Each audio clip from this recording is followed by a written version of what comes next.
അതായത് ഏറ്റവും ബാക്കിൽ, അതായത് ഈ സതീഷ് പറഞ്ഞാൽ റൗണ്ട് കയറി അവിടെ ചെറിയ ഡോട്ട് കാണുന്നുള്ളൂ. അത് ബാക്കിൽ റൗണ്ട് ഔട്ട് ആകുമ്പോൾ കംപ്ലീറ്റ് എല്ലാം കൊണ്ടാ പോവുക. അതെ അതെ, അത് പോയിരിക്കുന്നത് അവൻ ആ ലാസ്റ്റിൽ ഇരുന്നതാ. ബുള്ളറ്റ് പ്രൂഫ് ഉണ്ടെങ്കിലും അവൻ രക്ഷപ്പെടുമായിരുന്നു, പക്ഷെങ്കിലും കഴിച്ചു വെച്ചിരിക്കുന്നു അവിടെ. പിന്നെ അടിച്ചു പോകാൻ അവൻ്റെ കണ്ട് എനിക്ക് വല്ലാണ്ട് പ്രയാസമില്ല. സാർക്ക് അപ്പോ ബോധം ഉണ്ടായിരുന്നു സാർ? അന്നേരം ബോധമുണ്ട് എനിക്ക്. അപ്പൊ ബോധമുണ്ട്. പിന്നെ പിന്നെ അവിടുന്ന് ആംബുലൻസ് കയറ്റി. അപ്പൊ ആംബുലൻസ് കയറ്റുന്ന മറ്റേ മലയാളി വന്ന് പറയുന്നുണ്ട്, ഇതാ വരെ നോക്കണം, ഇടക്കിടക്ക് ഇത് ഡ്രസ് ചെയ്യണം, ഇത് കെട്ടി മാറ്റി കൊടുക്കണോ, മാറ്റി കൊടുക്കാൻ പറയണോ. അപ്പൊ ഈ മലയന്റെ മേലെ ഇത് ശരീരം വാഴുമ്പോൾ ബ്ലഡ് വന്ന് നിറഞ്ഞു കൊടുക്കരുത്. വീണ്ടും ഈ ബോഡി, അതായത് ഹെയർ പിൻ ബെൻഡുകളൊക്കെ ഉണ്ടല്ലോ അവിടെ, മലയിൽ നിന്ന് വരുന്ന റൂട്ടാണല്ലോ. അപ്പോ അങ്ങോട്ടും ഇങ്ങോട്ടും ചരിയുമ്പോഴ് ഇതൊന്ന് ബ്ലഡ് ബ്ലീഡിങ് ആയിക്കൊണ്ടിരിക്കുകയാണ്. എന്നിട്ട് എന്റെ മാത്രല്ല, ഇവിടെ പോയവരുണ്ട്, ഇതിലെ കൂടി പോയവരുണ്ട്. നിങ്ങൾ എത്ര പേരെയാണ് ആംബുലൻസിൽ? ആംബുലൻസിൽ അതിൽ 6 പേരിൻ്റെ അകത്ത് 4 പേര് കയറ്റിയുള്ളൂ. 2 തട്ടിൽ 2. പിന്നെ വേറൊരു ആംബുലൻസിൽ 3 പേരാ. 2 ആംബുലൻസിൽ. എന്നിട്ട് അവിടെ നേരെ സാറിന് എങ്ങോട്ടാണ് കൊണ്ടുവരുന്നത്? Srinagar MH 92 military hospital. അതെ അതെ അല്ലേ? അതെ. അവിടെ വന്നു. അവിടെ എന്ന് പറഞ്ഞാൽ അവിടെ നിന്ന് പിന്നെ കുറെ കിലോമീറ്റർ ഉണ്ട്. അവിടെ എത്തുമ്പോൾ 2 മണിയായിരിക്കുന്നു പുലർച്ചെ 2 മണി. എനിക്ക് ഓർമ്മയില്ല. പിന്നെ ഈ സന്ധ്യക്കാണല്ലോ സാർ ഫയറിംഗ് ഏറ്റത്.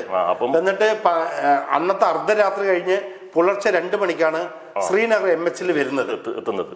ആ വരുന്ന വരെ സാർക്ക് ബോധമുണ്ടോ? ഇല്ല. എന്റെ കമ്പനി ഉണ്ടായിരുന്നു ആമത്തിപ്പൂരിന് കുറെ ഇങ്ങോട്ടായിട്ട്.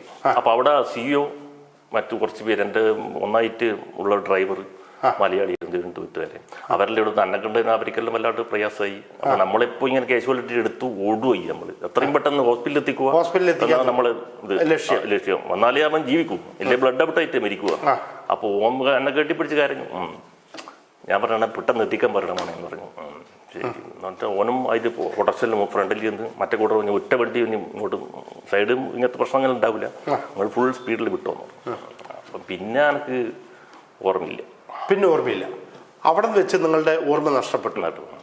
പിന്നെ അവിടെ പോയി എന്താ പിറ്റേന്ന് വൈകുന്നേരം എനിക്ക് ഓർമ്മ വരുന്നു. അന്ന് അതിൻ്റെ അടുത്ത ദിവസം വൈകുന്നേരം ഒരു മേജർ ജനറലായിട്ട് അവിടെ വന്നിരിക്കാൻ നോക്കും. സത്യം വിളിച്ചു കൊടുക്കുന്നു. ഒരു ഡോക്ടർ തട്ടി വിളിക്കാം. ഡോക്ടറല്ല, അവിടുത്തെ വലിയ ഓഫീസറാണ്, മേജർ ജനറൽ അങ്ങനെ എന്തോ ഒരു ഓഫീസറാണ് അവിടെ ഏരിയൻ്റെ. അയാൾ വന്നിട്ട് അങ്ങനെയാണ്. ഞാനെവിടെയോ ഉള്ളത് എനിക്ക് ഓർമ്മയില്ല. ഭയങ്കര നോക്കുന്നവരോട്ട് തന്നെ തിരിയുന്നില്ല. പിന്നെ ഇതെല്ലാം എല്ലാം പരിഞ്ഞ് കെട്ടിയിട്ട് ഓപ്പറേഷനെല്ലാം കഴിഞ്ഞിരിക്കുന്നു. ഓപ്പറേഷൻ കഴിഞ്ഞിട്ടുണ്ട് അപ്പോഴേക്കും? കഴിഞ്ഞ് എന്നിട്ട് കൊണ്ടുപോയി കിടത്തിയില്ല. എന്നിട്ട് എനിക്ക് ബോധം വന്നിട്ടില്ല. ബ്ലഡ് കയറ്റുന്നുണ്ട്, അത് കാണുന്നുണ്ട്. പിന്നെ ഞാനെവിടെയോ ഉള്ളത് നിന്നെ മനസ്സിലാകുന്നില്ല. ബ്ലഡ് അത്രയും ലോസായി പോയിട്ടുണ്ടായിരുന്നു. അതെ അതെ. അപ്പോ സാർക്ക് അടുത്ത ദിവസം ഈ ബോധം വന്ന് നോക്കുന്ന സമയത്ത് ബ്ലഡ് കയറ്റിക്കൊണ്ടിരിക്കുന്നുണ്ട്. സർജറി കഴിഞ്ഞിട്ടെന്നുള്ള കാര്യം മനസ്സിലായി. ഇതെല്ലാം കിട്ടിയിരിക്കുകയാണ്. അപ്പോഴാ വന്ന് ആരോ വന്ന് തൊട്ട് വിളിച്ചു. അത് അന്ന് രാവിലെ അല്ല, വൈകുന്നേരം, പിറ്റേ ദിവസം രാവിലെ ഒന്നും അറിയില്ല. വന്ന് തന്നെ വിളിച്ചു. എനിക്ക് ഓർമ്മ വന്നു. അപ്പൊ ഓർമ്മ വന്നു. അപ്പം പിന്നെ വേദന ഭയങ്കരം. പിന്നെ ഇത് എനിക്ക് മൂത്രയ്ക്കാൻ മുട്ടി നിൽക്കാൻ കഴിയുന്നില്ല. എനിക്ക് മൂത്രയ്ക്കാൻ അങ്ങ് പോകാനും പറ്റുന്നില്ല, എണീറ്റ് നടക്കാൻ പറ്റുന്നില്ല. എവിടെ നിന്ന് ഞാൻ പറഞ്ഞ എനിക്ക് മൂത്രയ്ക്കണം. വീൽ ചെയറിലല്ലോ വന്ന് പിടിച്ചു, ബാത്റൂമിൻ്റെ അടുത്ത് കൊണ്ട് വെച്ചു. അങ്ങനെ ആ മൂത്രം പോയാലേ കുറേ സമാധാനം കിട്ടി. പിന്നെ തിരിച്ചിവിടെ അടുത്ത് പിന്നെ അങ്ങനെ കടന്നു. പിന്നെ പിറ്റേ ദിവസം അതും കഴിഞ്ഞ് പിറ്റേ ദിവസം രാവിലെ വന്ന് ഒരു 3-4 പേര് വന്നു. ഇത് കംപ്ലീറ്റ് ഞെക്കി എടുക്കുക. അതിനൊന്ന് ഉള്ളുന്ന അതപ്പ കാലും കൈയെല്ലാം പിടിച്ചിട്ട് ബാഡ് ബ്ലഡ് അവിടെ കെട്ടിക്കിടക്കുമായിരുന്നു. പോയ്സൺ ഇതുണ്ടാവില്ലേ, അത് കളയാതെ സ്വർഗം കെട്ടിരുന്നു. അത് 3-4 ദിവസം അങ്ങനെ ഉണ്ടായിരുന്നു. 4 പേര് വരും, കൈയും കാലും പിടിക്കും, ഞെക്കി കൈകാലം പിടിച്ച് ഇങ്ങനെ വെക്കും. എന്നിട്ട് ഞെക്കിയിട്ടാണ് അതിന്റെ ചലവും മറ്റുള്ള വേസ്റ്റ് ബ്ലഡ് എല്ലാം പിഴിഞ്ഞെടുക്കുക. അങ്ങനെ പ്രസ് ചെയ്തിട്ട് അത് തുടച്ചു മാറ്റുകയാണ്. അത് സഹിക്കാൻ പറ്റാത്തൊരു വേദനയായിരുന്നു. അത് ഉണ്ടാവുമ്പോൾ അതൊരു 3-4 ദിവസം കഴിഞ്ഞാൽ പിന്നെ ശരിയില്ല. 4 ദിവസം അത് ഡെയിലി ചെയ്യും രാവിലെ. അത് വരുമ്പം പിന്നെ നമ്മൾ മാച്ച തല്ല വിളിക്കുക, വേദന കൊണ്ട്. അപ്പോൾ അവർ ഉപയോഗിക്കുന്നത് എന്താണ് ഹിന്ദിക്കാരല്ലേ ചെയ്യുന്നത്, പിന്നെ അവിടെ ഒരു മൂവാതിയാണ്, ആരും തമ്മിൽ വർത്താനൊന്നും ഉണ്ടാവില്ല. എല്ലാം ഇതേ ICU അല്ലേ, ആരും ഉണ്ടാവില്ല. അങ്ങനെ വരും പോവും, എല്ലാവരും നോക്കും, സിസ്റ്റർ വരും നോക്കും, വേറെ ഒരു വർത്താനോ കാര്യമോ ഒന്നും ഉണ്ടാവില്ല. 5 ദിവസം ICUലായിരുന്നു. പിന്നെ അവിടെ നിന്ന് 5-6 ദിവസമായിട്ടാണ്. പിന്നെ അതിൽ അങ്ങനെ ഓരോ ഓഫീസർമാർ വരും, ചോദിക്കും, പിന്നെ എന്തെങ്കിലും മീറ്റിംഗ് കാര്യം എന്തെല്ലാം അങ്ങനെ കൊണ്ടുതരും. അവിടെ നിന്ന് 5-6 ദിവസം കഴിഞ്ഞാൽ വാർഡിലേക്ക് മാറ്റി. സാർ വാർഡിലേക്ക് മാറ്റുമ്പോൾ ഈ കഴിഞ്ഞുപോയ സംഭവങ്ങളും സാർക്ക് തന്ന ട്രീറ്റ്മെന്റിന്റെ അവസ്ഥയും എന്തൊക്കെയാണ് ഇവിടെ സംഭവിച്ചത്, അതിനെപ്പറ്റി ആരെങ്കിലും സാറോട് എക്സ്പ്ലെയിൻ ചെയ്തോ? ഇല്ല, ഹോസ്പിറ്റലിൽ അങ്ങനെ ഒന്നും ഉണ്ടായിട്ടേ ഇല്ല. അതുവരെ ഇല്ല. പിന്നെ ഞാൻ പറഞ്ഞു ഇത് വാർഡിലേക്ക് മാറ്റിയ ശേഷം. അതാണ് ഞാൻ ചോദിച്ചത്. സാർ വാർഡിലോട്ട് വന്നല്ലോ, കുറെ ദിവസം ICUയിൽ തന്നെ ആയിരുന്നല്ലോ. അപ്പൊ അവര് ചെയ്ത ട്രീറ്റ്മെന്റ് എന്തൊക്കെയാണെന്നും സാറിന്റെ ഫിസിക്കലി എന്തൊക്കെയാ ഡാമേജ് വന്നിരിക്കണമെന്നും അതിനെപ്പറ്റി വല്ല വിവരവും ഏതെങ്കിലും നേഴ്സുമാരോ ഡോക്ടർമാരോ സാറെ ബോധ്യപ്പെടുത്തിയോ? ഓപ്പറേഷൻ ചെയ്തിട്ടുണ്ട്, ബ്ലഡ് കുറവായിരുന്നു, ബ്ലഡ് കയറ്റിയിരിക്കുന്നു, കാര്യങ്ങളാണ് ഡോക്ടർ പറഞ്ഞത്. വേറെ കുഴപ്പമൊന്നുമില്ല എന്ന് പറഞ്ഞു. ഏകദേശം അത്രയൊക്കെ അവർ പറയുള്ളൂ. കാരണം നമ്മുടെ മാനസികാവസ്ഥ എന്താണെന്നുള്ള അറിയാം. അതിനകം സാർക്ക് ഫയറിങ് ഏറ്റതും ഈ സംഭവങ്ങളെല്ലാം പുതിയ കല്യാണം കഴിഞ്ഞ 6 മാസം അല്ലേ ആയിട്ടുള്ളൂ. അതിൻ്റെ ഇടയ്ക്ക് ഞാൻ വരുന്ന സമയത്ത് സിയോട് പറഞ്ഞു എൻ്റെ വീട്ടിൽ അറിയിക്കാൻ പാടുള്ളൂ. ഓ, ആ വഴി വെച്ച് യൂണിറ്റുകാരെ കണ്ടല്ലോ സാറിന് ആംബുലൻസിൽ അയക്കുന്ന സമയത്ത്. അന്ന് സാർ എന്ത് പറഞ്ഞു കമ്പാനിങ് ഓഫീസറിനോട്? എൻ്റെ വീട്ടിൽ അറിയിക്കരുത് പറഞ്ഞു. അതെന്താ സാർ അങ്ങനെ പറയാൻ കാരണം?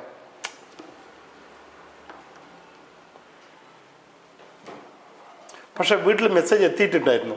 ഇല്ല, അയച്ചില്ല. ഞാനിട്ട് പിന്നെയും അവിടെ നിന്ന് എനിക്ക് ഓർമ്മ വന്നിട്ട് ഞാൻ ചോദിച്ചു എൻ്റെ വീട്ടിലുള്ള അയച്ചു. ഇല്ല, സത്യം പറഞ്ഞിട്ടില്ല പറഞ്ഞു.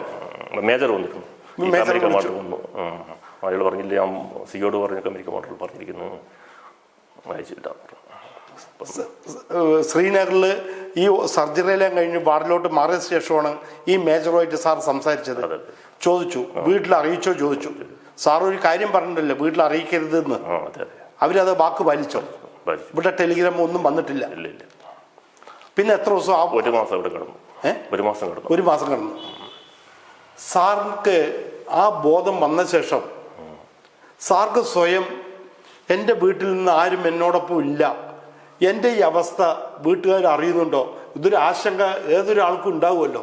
അങ്ങനെ ഒരു തോന്നൽ സാറിൽ എപ്പോഴെങ്കിലും ഏതെങ്കിലും നിമിഷം അങ്ങനെ ഒരു തോന്നൽ ഉണ്ടായോ? എല്ലാവരും അവസ്ഥയും അതല്ലേ, പിന്നെ എൻ്റെ മാത്രം അല്ല. അവിടെ ഒത്തിരി പേഷ്യൻസ് സാറെ പോലെ ഇങ്ങനെ ഉണ്ട്, ഇതേ സെയിം പ്രോബ്ലം. അംബൂഷിലൂടെയും ഫയറിങ്ങിലൂടെയും ബോംബ് ബ്ലാസ്റ്റിലൂടെയും ഗ്രാനൈറ്റ് ബ്ലാസ്റ്റിലൂടെയും ഒരുപാട് പേരുണ്ടാവും. അപ്പൊ അവരെ നോക്കിക്കൊണ്ട് നമ്മൾ സ്വയം ആശ്വസിക്കാം. എനിക്ക് ഇത്രയല്ലേ വന്നുള്ളൂ, അവര് മോശമായ അവരുടെ അടിയുണ്ടല്ലോ. അല്ല, നമ്മളെ വെച്ച് മോശമായവരുണ്ട് നമുക്ക് അടുത്ത് ബെഡില്. എങ്കിലും സാർ വീട്ടിൽ നിന്ന് വരുമ്പോഴേ എന്നും അന്നൊക്കെ ഫോണോ അല്ലെങ്കിൽ കത്തുമോ ഒന്നുമില്ല. അന്നും കത്തിലൂടെയാണ് നമുക്ക് ആ ഫ്രീ ഇല്ലന്റ് കിട്ടുന്നുണ്ടല്ലോ, അതിലൂടെയുള്ള കത്ത് അല്ലേ? അത് ഇപ്പോ പോയിട്ട് വരാൻ തന്നെ ടൈം എത്ര കുറെ സമയം എടുക്കും. നമുക്കൊരു കത്ത് അയച്ചു കഴിഞ്ഞാൽ അതിന്റെ റിപ്ലൈ വരാൻ ചിലപ്പോൾ 1 മാസമൊക്കെ എടുക്കും. അപ്പൊ ഈ ഹോസ്പിറ്റലിൽ സാറ് ഏകദേശം 1 മാസം 92 മിലിറ്ററി ഹോസ്പിറ്റൽ ഉണ്ടായിരുന്നല്ലോ ശ്രീനഗറിൽ. ആ സമയം വരെയും സാറ് ഇതിന്റെ മെസ്സേജ് ഒന്നും വീട്ടിൽ കൊടുത്തിട്ടില്ല എന്നുള്ളതാണ്. അതെ, ഒന്നും കൊടുത്തില്ല. യൂണിറ്റുകാരും കൊടുത്തിട്ടില്ല. എൻ്റെ നാട്ടുകാരനെടുത്തുണ്ടായിരുന്നു, അയാൾ വന്നു. അപ്പൊ അയാൾ വന്നേരാ പറയുന്നത് സതീഷ് എന്ന് പറഞ്ഞ് ഞാൻ മരിച്ചെന്നാണ് അവിടെ യൂണിറ്റിൽ അറിയുന്നത്. ഈ മരിച്ചത് സതീഷാണ്, സത്യനല്ല. ഓ, അപ്പൊ അവർക്ക് ഒരു പ്രയാസം കൊണ്ട് അവരെല്ലാം അപ്പം സത്യനല്ല സതീഷാ മരിച്ചത്, അവരും കൺഫ്യൂസ് ആയി. അവരെല്ലാം ഇങ്ങനെ ദുഃഖിതരായിട്ട് നമ്മുടെ നാട്ടുകാരല്ലേ. പിന്നെ അവര് അവിടെ വന്നു, പിന്നെ പറഞ്ഞു സത്യനല്ല മരിച്ച്, സതീഷാ മരിച്ചത്. അങ്ങനെ ഒരു ഇതുണ്ടായിരുന്നു. ഈ സതീഷുമായിട്ട് ഇത്ര ആത്മബന്ധം വരാൻ കാരണം സതീഷും സാറിന്റെ ഒപ്പം RR വന്ന ആളാണോ? അയാൾ ആർട്ടിലറിക്കാരനാണ്. അതെ. സാർ പോയ സമയത്ത് തന്നെ സാറിന്റെ ഒപ്പം പോസ്റ്റിംഗ് വന്ന ആളാണോ? അവന് വേറെ കമ്പനിയാണ്. പക്ഷെ ഓപ്പറേഷനിൽ കൂടെ വന്ന ആ ഒരു ബന്ധമാണ്. അതുകൊണ്ടാണ് അദ്ദേഹമായിട്ട് ഇത്ര അറ്റാച്ച്മെന്റ് വരാൻ കാരണം.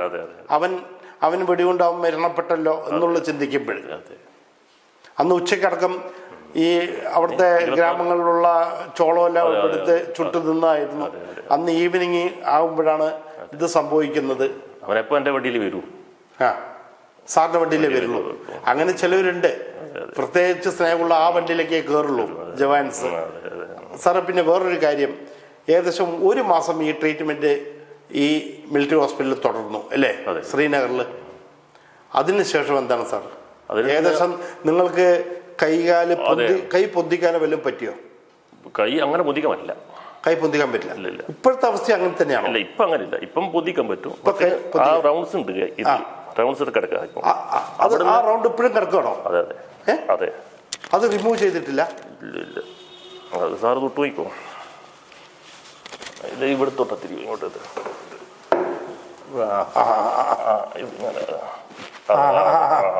ആ കല്ല് പോലുള്ള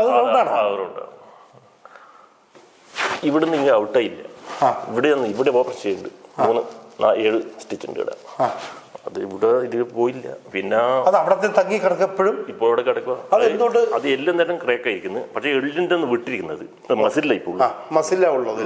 പിന്നെ അതെപ്പോഴും റിമൂവ് ചെയ്യാത്തത്? അത് ഇവിടെ ഉണ്ടോന്ന് എനിക്ക് അറിയുന്നില്ല. ഞാൻ അവിടുന്ന് ഹോസ്പിറ്റലിന് ഡിസ്ചാർജായി കമ്പനിയിൽ വന്നു. കമ്പനി എന്ന് പറഞ്ഞാൽ നീ സിക്ക് ലീവ് വന്ന് 45 ദിവസം. അപ്പോൾ ഒരാൾ നിന്നെ വീട്ടിൽ കൊണ്ടുപോകുമ്പോഴെന്ന് പറഞ്ഞു.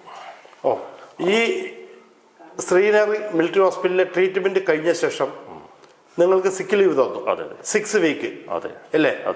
ആ സമയത്ത് നാട്ടിൽ വരുമ്പോൾ കൂടെ ഒരാളെ ടെമ്പററി ഡ്യൂട്ടി വിട്ടു. എന്നിട്ട് നാട്ടിൽ വരികയാണ്. അപ്പോഴേക്കും ഏകദേശം നിങ്ങളുടെ മുറിയെല്ലാം ഉണങ്ങിയോ? മുറി കുറച്ച് ഉണക്കമുണ്ട്. അഴുക്ക് ഗവൺമെന്റിന് വെച്ചാൽ മതി ഡ്രസ് ചെയ്തിട്ട്. പിന്നെ എന്തെങ്കിലും അങ്ങനെ അഴുക്കും കയറി ആവരുത്. വേദനയുണ്ട്. കൈ പൊന്തിക്കാൻ പറ്റില്ല അന്നും. ഇപ്പൊ സാർക്ക് ഈ സൈഡ് ചരിഞ്ഞ് കിടക്കാൻ പറ്റില്ല. ഇപ്പൊ പറ്റില്ല. അന്നേരം ഇത് കുത്തുന്ന എല്ലിന് കുത്തുന്നു. ഇപ്പൊ ഏകദേശം ഈ സംഭവം നടന്നത് ഏത് വർഷമാണ് സാർ? 96 സെപ്റ്റംബർ 7. 96. അതെ. അപ്പോൾ ഏകദേശം 10-29 വർഷമായി. ഈ 29 വർഷമായിട്ട് സാർക്ക് ഈ സൈഡ് ചെരിഞ്ഞ് കിടക്കാൻ പറ്റില്ല. ഈ സൈഡ് മാത്രമേ ചെരിഞ്ഞ് കിടക്കാൻ പറ്റുള്ളൂ. മലർന്ന് കിടക്കാൻ ബുദ്ധിമുട്ടുണ്ടോ? ഇല്ലില്ല, പറ്റില്ല. പറ്റും. മലർന്ന് കിടക്കാം, വലത് വശത്തോട്ട് ചെരിഞ്ഞ് കിടക്കാം. ഈ വശം ഇല്ല. വെയിറ്റ് എടുക്കാൻ പറ്റുമോ? ചെറിയ വെയിറ്റിലെടുക്കാം. ചെറിയ വെയിറ്റ് എടുക്കാം. കൈ സ്ട്രൈറ്റ് ഇങ്ങനെ പൊന്തിക്കാം. അത് ഫിസിയോതെറാപ്പി കാര്യമെല്ലാം ചെയ്തു. അതിനുശേഷം കുറേ ഇതായി. പിന്നെ കുറച്ച് എല്ലാം വ്യത്യാസങ്ങളുണ്ട്. ഈ വിരളും ഇതെല്ലാം ആയിട്ടുള്ള അത് കറക്റ്റ് ബ്ലഡിന്റെ സർക്കുലേഷൻ ഇല്ലാണ്ട് അതിനുശേഷം ഇതിന് രണ്ടിന്റെയും വലിപ്പത്തിനും വ്യത്യാസമുണ്ട് അല്ലേ? ഇതെല്ലാം കണ്ടാ നിങ്ങള് ഇതെല്ലാം വളഞ്ഞിട്ടാ കൈ ഷിവറിങ് ചെയ്യാറുണ്ടോ ഇടയ്ക്ക്? ഇങ്ങനെ അതുണ്ടാവാം. ക്ലൈമറ്റ് തണുപ്പ് കാലം വരുമ്പോൾ കൂടുതൽ കുറച്ചൊരു ഉള്ളുന്ന ഒരു മാറ്റി ഉണ്ടാവും. പിന്നെ അത് ഞാൻ എന്നിട്ട് വീട്ടിൽ കൊണ്ട് വിട്ടു. ഓക്കെ സാർ, ഇനിയിപ്പം നമുക്ക് അതിലോട്ട് വരാം. സാറിന് അവിടുന്ന് 6 ആഴ്ചത്തെ സിക്ക് ലീവ് കിട്ടി അല്ലേ? അതെ. നാട്ടിലോട്ട് വന്നു. കൂടെ ഒരാളും വീട്ടിൽ വരെ കൊണ്ടാക്കാൻ വന്നു. അതുവരെ വീട്ടിൽ അറിയില്ല. അപ്പോഴേക്കും ഏകദേശം എത്ര മാസമായി വീട്ടിൽ നിന്ന് ലീവ് കഴിഞ്ഞ് പോയിട്ട് തിരിച്ച് ഇവിടെ വരുമ്പോൾ? ഏപ്രിൽ വിഷുവിന് വന്നിരിക്കുന്നു. 20 ദിവസത്തെ ലീവ് വന്നിരിക്കുന്നു. അന്നേരം കല്യാണം കഴിച്ചിട്ട് 2 മാസം 3 മാസമായിട്ടുള്ളൂ. അപ്പം ഓണത്തിന് പോകണമെന്ന് പറഞ്ഞു ലീവ്. അപ്പം ഈ ഓപ്പറേഷൻ കാര്യവും ആൽറ്റൻസ് ഇലക്ഷൻ വരുന്നുണ്ട്, അതുകൊണ്ട് ലീവില്ല എന്ന് പറഞ്ഞു. അപ്പം പിന്നെ ഓണത്തിന് വരാൻ പറ്റിയില്ല. പിന്നെ ഓണം കഴിഞ്ഞ് 4ാമത്തെ ദിവസമായിട്ടാണ് ഇത്. സെപ്റ്റംബർ 2-നായിട്ടാന്ന് തോന്നുന്നു ഓണം വന്ന് അന്ന്. ഇത് അപ്പം ഓണത്തിനൊന്നും അവിടെ യൂണിറ്റിലില്ല, ഓപ്പറേഷൻ തന്നെയാണ്. അവിടെ പിന്നെ ഓണമൊന്നുമില്ല. നമ്മൾക്കെന്തിനാ ഓപ്പറേഷനിൽ എവിടെയോ ഓണമെല്ലാം ആഘോഷിക്കാൻ പറ്റിയല്ലേ? അതെ. അപ്പം ഇപ്പോൾ ഫസ്റ്റ് എല്ലാം കഴിച്ചതല്ലേ ലീവ് വേണം. പിന്നെ ഇല്ലയെന്ന് പറഞ്ഞു. ശരി. പിന്നെ ഇങ്ങനെ വന്നു. വീട്ടിൽ പോയി പൊലച്ചൊക്കെ എത്തിയത് വണ്ടി. ഞാൻ ട്രെയിന് ബുക്ക് ചെയ്തിരുന്നു. ഇത് ജമ്മു ടു മാംഗ്ലൂർ. അപ്പോൾ അതിൽ റിസർവേഷൻ ചെയ്ത് തന്നിരിക്കുന്നു. അപ്പോൾ മാറി കയറണ്ട. സ്ട്രൈറ്റ് ട്രെയിനിൽ തന്നെയാണ് വന്നത്. എന്നിട്ട് അത് 3 മണിക്ക് കണ്ണൂരെത്തും. 3:30 മണി ഉച്ചയ്ക്ക് ശേഷം അല്ലല്ല, പുലർച്ചെ. അപ്പം അത് നല്ലതായി. അപ്പം ആരും കാണുമെന്ന് വെച്ചില്ലല്ലോ. അത് നന്നായി. അപ്പൊ ആരും കാണാതെ ഇരുട്ട തന്നെ വീട്ടിൽ വന്ന് കയറാം എന്നുള്ള ഉദ്ദേശം. എന്നിട്ട് അപ്പോ ഞാൻ അവനോട് പറഞ്ഞു ഇങ്ങനെയുള്ള പെട്ടിയുണ്ട്, പെട്ടി എന്നോട് പറഞ്ഞ് പെട്ടിയെല്ലാം എടുത്ത് നീ തിരിച്ചെങ്കിൽ വരുത്തുണ്ടാവില്ല, നീ സെൻറ്ററിലേക്ക് പോവുകയെന്ന് പറഞ്ഞു അവിടുന്ന്. അപ്പോൾ എൻ്റെ എല്ലാം സാധനങ്ങൾ എടുത്തിരിക്കുന്നു. അതെല്ലാം ഓനം തന്നെ ചുമന്ന് എടുത്തിട്ട് ഞാൻ ഒരു കൊണ്ടെല്ലാം എടുത്തു ആ വീട്ടിൽ കൊണ്ട് വെച്ചു. അപ്പം വീട്ടിൽ നേരെ വെളുത്തില്ല, 5 മണി 5 കാലമായിട്ടുണ്ടാവും രാവിലെ. കുറച്ചൊക്കെ പിന്നെ ഞാൻ വിളിച്ചു. അപ്പം പിന്നെ ഞാൻ പറഞ്ഞു നീ കുറച്ചങ്ങോട്ട് നിന്നു പറഞ്ഞു. വന്നവനോട് നീ കുറച്ചപ്പുറം നിൽക്കുന്നു പറഞ്ഞു. പിന്നെ ഞാൻ നല്ല ഷർട്ടിലെല്ലാം ഇട്ടിട്ട് എല്ലാം അവിടെ നിന്ന് വരുമ്പോൾ നമ്മളിതെല്ലാം ക്ലിയർ ആക്കി ഷർട്ടെല്ലാം ഇടിപ്പിച്ച് ട്രെയിനിൽ നിന്ന് തന്നെ ആക്കി പറഞ്ഞ് തിരിയുന്നതില്ലോ. ഒന്നും അച്ഛനും ഉണ്ടായിരുന്നു. അപ്പോൾ സാർ ഒരു കാര്യം ഞാൻ ചോദിച്ചോട്ടെ, സാർക്ക് ഹോസ്പിറ്റലിൽ ആ നീണ്ട ഒരു ട്രീറ്റ്മെന്റ് കാലം വന്നല്ലോ, കത്തടക്കം എഴുതിയിട്ടില്ലല്ലോ? ഇല്ല. ഇവിടുന്ന് കത്ത് അങ്ങോട്ട് വരാറുണ്ടോ? ഒന്ന് വന്നിരിക്കുന്നു. എന്താ നിങ്ങളുടെ ഒരു വിവരം ഇല്ലല്ലോ എന്ന് ചോദിച്ചോ? അങ്ങനെയല്ല, സാധാരണ വരുന്ന രീതിയിലുള്ള. ശരി, വീട്ടിലെത്തി. അപ്പം പിന്നെ ഇവളെ വീട്ടിലായിരുന്നു, ഇവിടെയായിരുന്നു. അവള് പഠിക്കുന്നത് എം എക്ക് പഠിക്കുകയായിരുന്നു വൈഫ്. അപ്പൊ അന്ന് നിങ്ങളുടെ വീട്ടിൽ വൈഫ് ഇല്ല? ഇല്ല. ഓക്കെ. അപ്പം അനിയനുണ്ടായിരുന്നു. അവരിപ്പോ ഒന്ന് അങ്ങോട്ട് ഞാൻ പറഞ്ഞു എൻ്റെ ഒരു ഗസ്റ്റ് എൻ്റെ കൂടെ വന്നിട്ടുണ്ട്, സൈഡ് റൂമുണ്ട്, അപ്പോൾ അവനക്ക് അവിടെ മാറ്റിയിട്ട് കിടക്കണം. ശരി എന്ന് പറഞ്ഞു. അവർക്കൊന്നും മനസ്സിലായില്ല, ഞാൻ പറഞ്ഞിട്ടില്ല.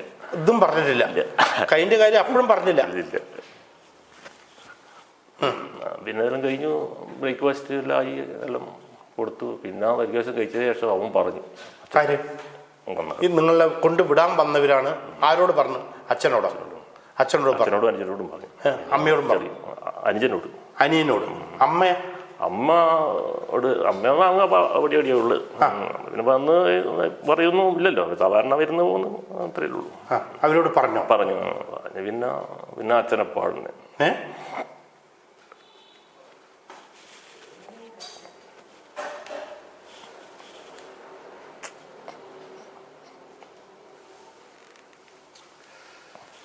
എനിക്ക് എങ്ങനെ ഈ സൈനികനെ ആശ്വസിപ്പിക്കണമെന്ന് അറിയുന്നില്ല.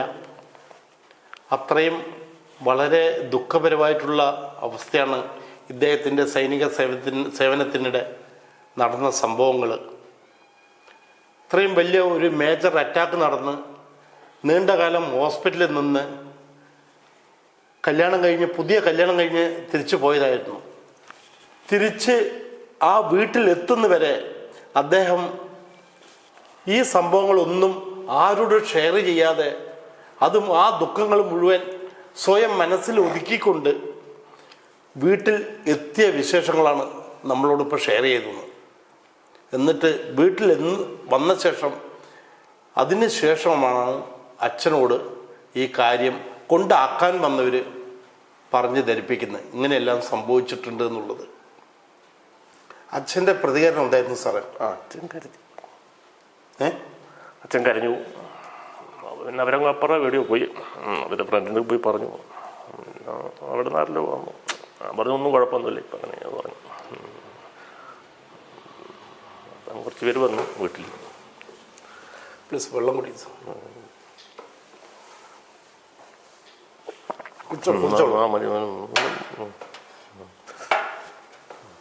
പിന്നെ അനിയനോട് പറഞ്ഞു ഇവിടെ നിന്നൊരു സ്കൂളിൽ കോളേജിൽ പോകാൻ വേണ്ടി ഇവിടെ വന്നിരിക്കുന്നു, ഇവിടെയാണ് നമ്മൾ വീട്, ഇവിടെയാണ് ഈ ഏരിയയിലാണ്. അപ്പോൾ വന്ന് കൂട്ടിയിട്ട് വന്നു വീട്ടിൽ. കോളേജിൽ പോകേണ്ട ബസ് കാത്തിക്കുന്ന സമയത്ത് കൂട്ടിയിട്ട് വീട്ടിൽ വന്നു. വൈഫ് അപ്പോൾ വൈഫിൻ്റെ വീട് ഇവിടെ എത്ര ദൂരം ഉണ്ടായിരുന്നു? ഇവിടുന്ന് 1 കിലോമീറ്റർ. 1 കിലോമീറ്റർ. അവരെ ജേഷൻ വന്നിട്ടുണ്ട് പറഞ്ഞു. വരുന്ന വൈഫിനോട് പറഞ്ഞിട്ടൊന്നുമില്ലല്ലോ? ഇല്ല. ഇവിടെ വന്നു, വീട്ടിൽ വന്നു, അപ്പോഴാണ് അറിയുന്നത്. വീട്ടിൽ വന്ന് ഞാൻ പറഞ്ഞു പറയുന്നു വേണ്ട, വന്നിട്ട് പറഞ്ഞാൽ മതി. ഇവിടെ വന്ന ശേഷം അറിഞ്ഞു? അവിടെ വന്നേരം ഈ ഫ്രണ്ട് പോയില്ല, അവനത് വൈകുന്നേരം പോയിട്ടുള്ളൂ. പിന്നെ 6-1.5 മാസം കഴിഞ്ഞു. പിന്നെ കണ്ണൂർ MH റിപ്പോർട്ടായി. വൈഫിന്റെ പ്രതികരണം എന്തായിരുന്നു സാർ? എന്താ പറയണ്ട്,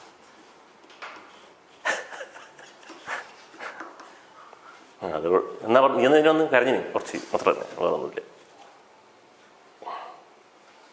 സാധാരണ എല്ലാ ഭാര്യമാരും എന്താണ് അക്സെപ്റ്റ് ചെയ്യുന്നത്? അതിൽ നിന്ന് വ്യത്യസ്തമായിട്ടുള്ള ഒരു അനുഭവം അവർക്കും കാണേണ്ട ഒരു അവസ്ഥ വന്നു. അതെ. ഓക്കെ, ആ 6 ആഴ്ച സാറിൻ്റെ അവധിയെല്ലാം കഴിഞ്ഞു, സിക്ക് ലീവ് കഴിഞ്ഞു. അതിനിടയിൽ ഈ 6 ആഴ്ച അല്ലേ? അതെ. ഈ 6 ആഴ്ച സാർ ഇവിടെ വല്ല ട്രീറ്റ്മെന്റിനോ അങ്ങനെ വല്ല ശ്രമം വല്ല നടത്തിയോ? ഇല്ല, MH പോയി, കണ്ണൂർ MHൽ പോയി. അവിടുന്ന് അവിടെ ഓർത്തോന്റെ ഡോക്ടർ ഇല്ല, അവിടെ കൊച്ചിയിൽ നേവൽ ബേസിലേക്ക് റെഫർ ചെയ്തു.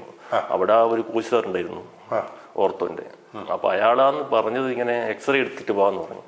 എക്സ്റേ എടുത്ത് വന്ന് നോക്കുമ്പോൾ ഇതിനകത്ത് ഇത് കാണുന്ന സംഭവം കാണും. അപ്പോഴാണ് ഈ ഞാൻ അറിയുന്നുള്ളൂ ഈ സെല്ലിന്റെ മെറ്റൽ പീസ് ഇവിടെ കിടക്കുന്നത്. അതവിടെ കിടക്കുന്നുണ്ട്. അങ്ങനെ ഇത് കഴിഞ്ഞ് തിരിച്ച് വീണ്ടും മിലിറ്ററി ഹോസ്പിറ്റലല്ലേ പോയത്? അവിടുന്ന് അത് കഴിഞ്ഞു. അയാൾ പറഞ്ഞത് എടുക്കാം, ഇപ്പൊ എടുക്കുന്ന പിന്നെ എടുത്താൽ മതി, ഇപ്പൊ എടുക്കണ്ട, കുറച്ച് കഴിഞ്ഞിട്ട് എടുത്തോ. ശരിന്ന് പറഞ്ഞു. പിന്നെ എല്ലാം അടി 1-2 ഇതെല്ലാം എഴുതണ്ടേ, ബോർഡല്ലേ. അപ്പൊ 6 മാസക്ക് കാറ്റഗറി എഴുതിയിട്ട് തിരിച്ച് കണ്ണൂർ വന്നു. കണ്ണൂരിൽ നിന്ന് ഇത് കഴിഞ്ഞു പിന്നെ സെൻട്രലിലേക്ക് വിട്ടു. സെൻട്രൽ വിട്ടു? ഏത് central? MH centre Bangalore. Bangalore വിട്ടു, ഡിപ്പോയിൽ. അങ്ങോട്ട് ഡിപ്പോ റെജിമെന്റിൽ പോയി. അതെ, ഡിപ്പോ. അവിടെ പോയിട്ടായിരുന്നു പിന്നെ. അതെ. പിന്നെ ഇതിൽ മെയിൻ ഒരു സംഭവം സാറേ, നമ്മൾ ഏത് യൂണിറ്റിലാണോ വർക്ക് ചെയ്യുന്നത്, അല്ലെങ്കിൽ എവിടെയാണോ, ഏത് RRലാണോ, അവിടെ നിന്ന് ഇങ്ങനെ വല്ല വെടിയേൽക്കുകയോ ഇങ്ങനെയുള്ള സംഭവങ്ങൾ ഉണ്ടായിക്കഴിഞ്ഞാൽ പിന്നെ ആ യൂണിറ്റുമായിട്ട് യാതൊരു ബന്ധങ്ങളും ഉണ്ടാവില്ല.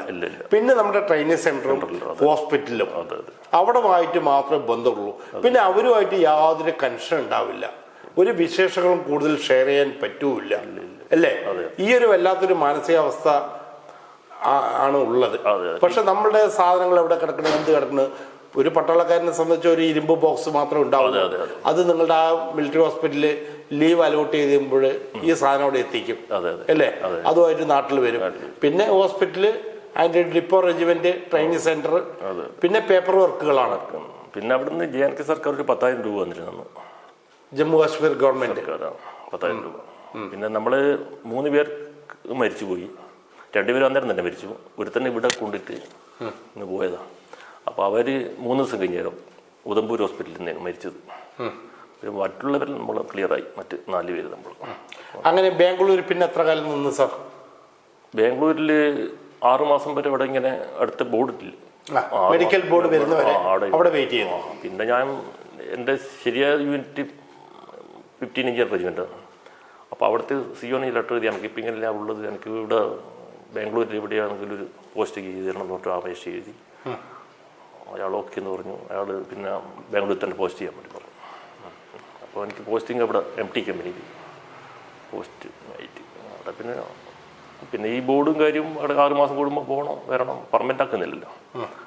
അപ്പം പിന്നെ ഞാൻ പറയും, സാർ ഇത് എടുത്തുകൂടെ എന്ന് ചോദിക്കും. അന്നേരം പറയും എടുക്കണോ എന്ന് ചോദിക്കും.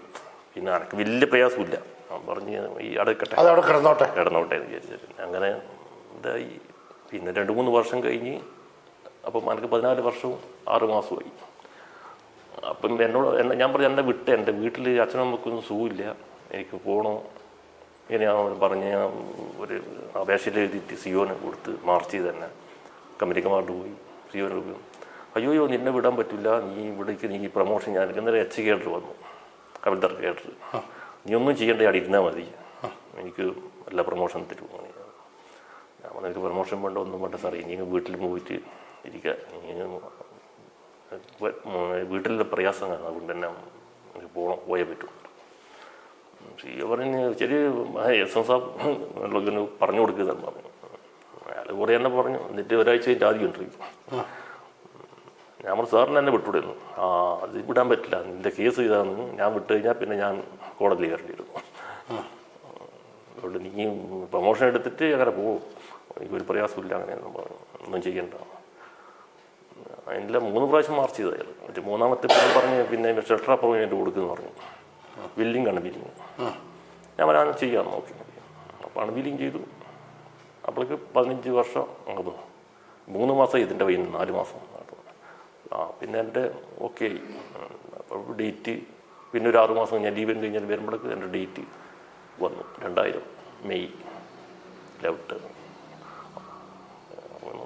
അങ്ങനെ 15 വർഷവും എത്ര മാസം ചെയ്തു? 16 വർഷം 1 മാസം ചെയ്തു. 16 വർഷവും 1 മാസവും ജോലി ചെയ്തിട്ട് സൈന്യത്തിൽ നിന്ന് വിരമിച്ചു, അല്ലേ? സാറിന്റെ കുടുംബത്തെ പറ്റി, ഇപ്പോഴത്തെ കുടുംബത്തിന്റെ കാര്യങ്ങൾ പറയാമോ സാർ? മക്കൾ എത്രയാണ്? അന്ന് വരുമ്പോൾ അച്ഛനും അമ്മയും ഹോസ്പിറ്റലിൽ, കണ്ണൂർ AKG ഹോസ്പിറ്റലിൽ. ഇവളും ഉണ്ടായിരുന്നു. ഇവളെ വീട്ടിൽ കൊണ്ടാക്കി. ഇവള് ഗർഭിണിയായിരുന്നു. അന്ന് പ്രഗ്നന്റ് ആയിരുന്നു? അതെ അതെ അതെ. രണ്ടാമത്തെ പയ്യൻ. രണ്ടാമത്തെ. അപ്പോൾ വീട്ടിൽ കൊണ്ട് ഹോസ്പിറ്റലിൽ നിന്ന് 2 ആഴ്ച കഴിഞ്ഞാലും അച്ഛനും അമ്മയും ഇതായി വീട്ടിലേക്ക് വന്നു. ഞാൻ വീടില്ല, സ്ഥലമില്ല, ഒന്നുമില്ല. കുട്ടികൾ കുറച്ച്, അച്ഛൻ മരിച്ച് വന്നിട്ടൊരു 8 മാസം കഴിഞ്ഞ വീട്.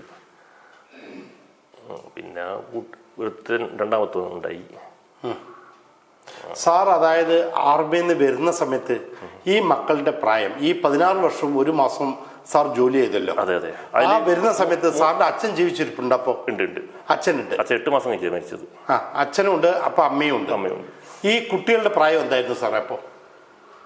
ഞാൻ പെൻഷനായി വരുമ്പോ പെൻഷനായി വരുമ്പോ മൂത്തവന് 2 വയസ്സുണ്ടാവും. മൂത്ത കുട്ടി 2 വയസ്സ്. അതെ. രണ്ടാമത്തെ ആള് പ്രഗ്നന്റ് ആണ്.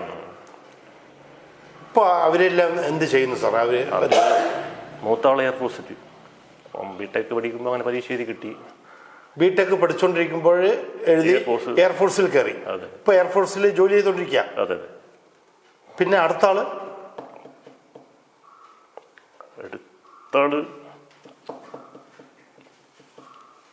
ഇവിടെ തന്നെ കൂടി ചേർത്തു. MEG കൂടി ചേർത്തു. MEG.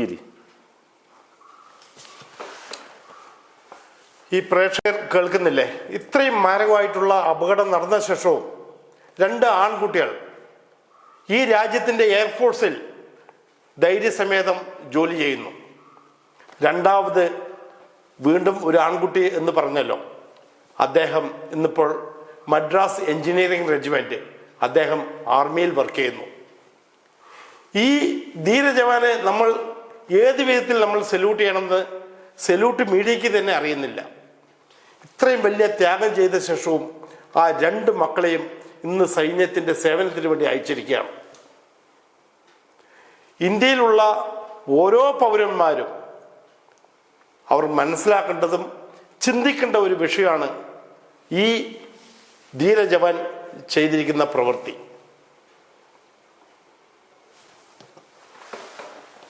അപ്പോ മൂത്ത മോന് എത്ര വർഷം സർവീസായി സാർ? ഇപ്പം 8 വർഷമായി. 8 വർഷമായി. രണ്ടാമത്തെ ആള്? രണ്ടാമത്തെ 5 വർഷം ആവുന്നു. രണ്ടാമത്തെ ആള് 5 വർഷമാണ്.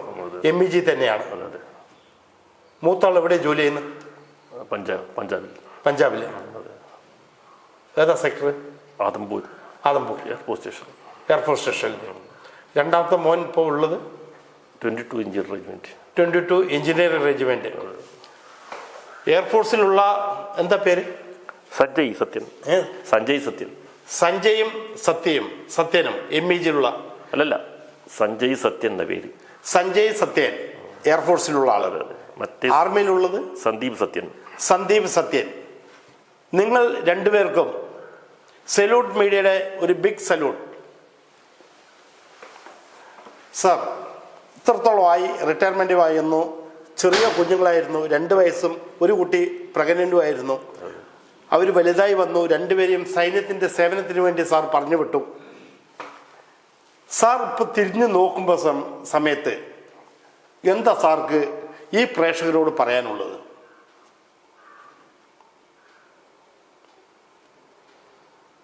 എല്ലാം ഇന്ന് അതിന് താല്പര്യമായിരുന്നു.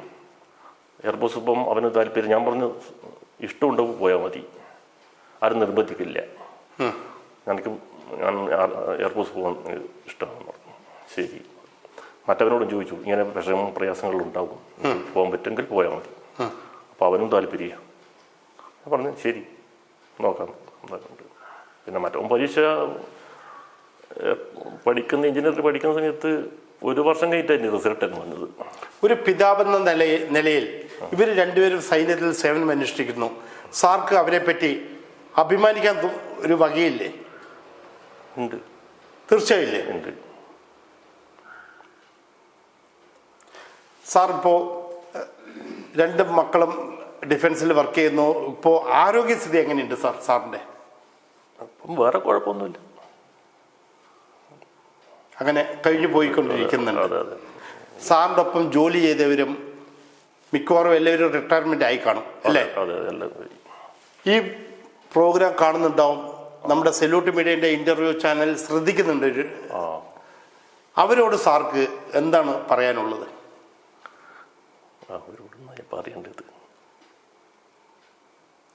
കൂടെ ജോലി ചെയ്തവർ കാണും, സാറെ സഹായിച്ചവർ കാണും, സാറ് ട്രീറ്റ്മെന്റ് ചെയ്തവരുണ്ടാവും. പിന്നെ കണ്ടില്ല, ഈ സമയത്തുള്ളവരൊന്നും പിന്നെ കാണില്ല. ഒരാളുണ്ടായിരുന്നു, ഒരു ക്ലർക്ക് ഇവിടെ, അത് മട്ടന്നൂരാണ്. അയാൾ മാത്രമേ അന്നുള്ളൂ എൻ്റെ യൂണിറ്റിൽ, ഈ RR.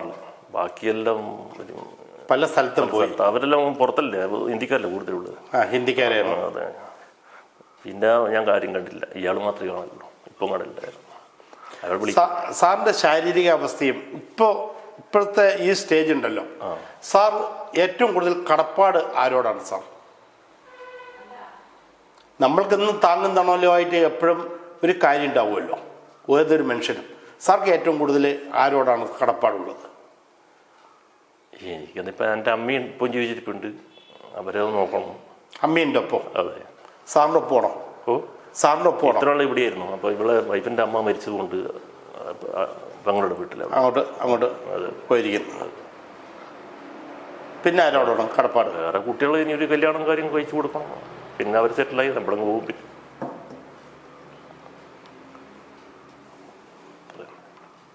ഇത്ര നേരം നമ്മളുമായിട്ട് ഷെയർ ചെയ്ത വിശേഷങ്ങളെല്ലാം പ്രേക്ഷകർ കണ്ടു കാണും. ഈ കണ്ടുകൊണ്ടിരിക്കുന്ന എല്ലാ പ്രേക്ഷകർക്ക് വേണ്ടിയും, എല്ലാ എക്സ്-സർവീസ്മെൻമാർക്ക് വേണ്ടിയും, ഇപ്പോൾ സൈന്യത്തിൽ ജോലി ചെയ്തുകൊണ്ടിരിക്കുന്ന എല്ലാ സൈനികർക്ക് വേണ്ടിയും, നിങ്ങൾക്ക് വേണ്ടി ഈ ധീര ജവാന് ഒരു ബിഗ് സല്യൂട്ട് നൽകുകയാണ്.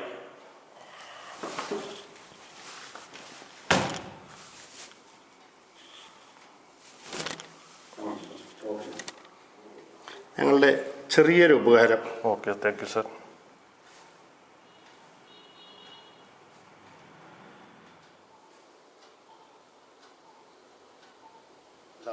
സാർ, ഫസ്റ്റ് ഗൈഡ് നമ്മളെ കോഴിക്കോടിലെ ഒരു മനോജ് എന്ന് പറഞ്ഞൊരു പയ്യനായിരുന്നു. അവൻ വെടികൊണ്ട് സ്പോട്ടിൽ ഔട്ടായി മരണപ്പെട്ടു. സെക്കൻഡ് ഗൈഡ് ഞാനായിരുന്നു. എനിക്ക് എൻ്റെ മേലെ ഫയറായി, ഗ്രനേഡ് വലിച്ചെറിഞ്ഞു.